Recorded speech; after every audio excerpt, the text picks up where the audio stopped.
জামালপুর জেলার সরিষাবাড়ী উপজেলা প্রশাসনের আয়োজনে শহীদ বুদ্ধিজীবী দিবস এবং আলোচনা সভা অনুষ্ঠিত হয়েছে। বিস্তারিত থাকছে কামরুল ইসলামের তথ্যচিত্রে।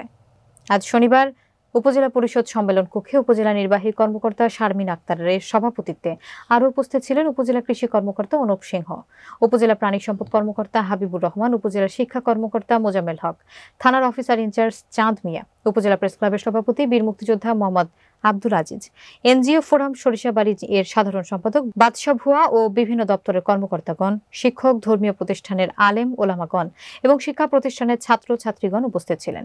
উক্ত আলোচনা সভায় বক্তাগণ 14 ডিসেম্বর শহীদ বুদ্ধিজীবী দিবসের তাৎপর্য তুলে ধরেন এবং এই মহান আত্মত্যাগকে অন্তরে ধারণ করে দেশমাতৃকার টানে দেশাত্মবোধক প্রেম নিয়ে সকল ক্ষেত্রে আত্মনিয়োগ করার অঙ্গীকার ব্যক্ত করেন। পরিশেষে শহীদ বুদ্ধিজীবীদের আত্মার মাগফিরাত কামনা করে দোয়া এবং মোনাজাত পরিচালনা করেন উপজেলা মসজিদের ইমাম মাওলানা এনামুল হাসান। উক্ত অনুষ্ঠান সঞ্চালনা করেন উপজেলা একাডেমিক সুপারভাইজার রুহুল আমিন বেগ।